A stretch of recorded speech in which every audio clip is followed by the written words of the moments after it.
Do violent video games encourage violence? This was the most asked question in year 1999 when two ordinary students, Dylan Klebold and Eric Harris, opened fire in their Colorado high school, shooting 20 people and killing 13, later committing suicide on April 20.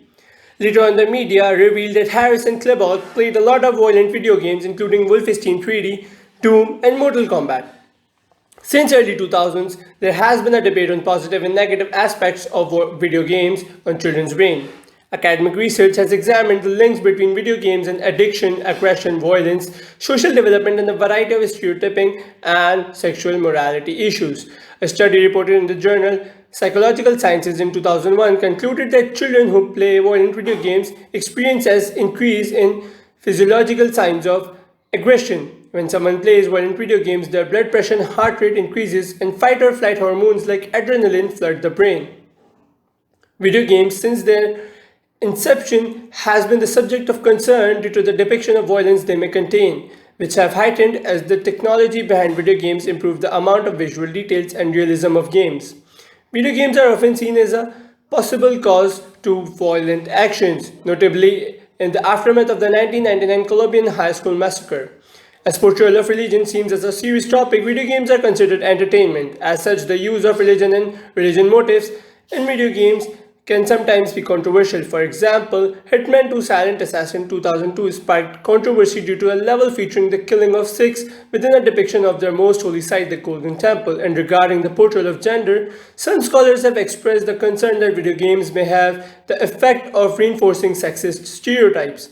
In 1998, a study of teens conducted at the University of Central Florida found that of 33 games sampled, 41 did not feature female characters, 28 sexually objectified women, 21 depicted violence against women, and 30% did not represent the female population at all. Furthermore, characterization of women tended to be stereotypical, highly sexualized, dependent, opponents, and trivial. Another concern was regarding the portrayal of race, nationality, and ethnicity, as video games may influence the learning of young players about race and urban culture.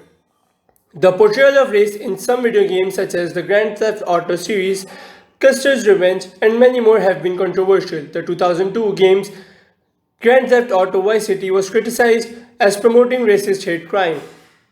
The game takes place in 1986 in Vice City, a fictionalized Miami. It involves a gang war between Haitian and Cuban refugees, which involves the player's character. Above all, gaming addictions, gaming disorder, and other health-related issues are a major concern. Video game addiction is the excessive or compulsive use of computer and video games that interferes with daily life. Instances have been reported in which users play compulsively, isolating themselves from family and friends or from other forms of social contact, and focus almost entirely on in-game achievements rather than broader life events. Some of the real-life events include West Side Middle School Massacre, in which 13-year-old Mitchell Johnson and 11-year-old Andrew Goldman killed 4 students and a teacher. Another event on November 29, 2010 in South Philadelphia, Pennsylvania, when a 16-year-old boy, Kendall Anderson, bludgeoned his mother to death in her sleep with a claw hammer after she took away his PlayStation.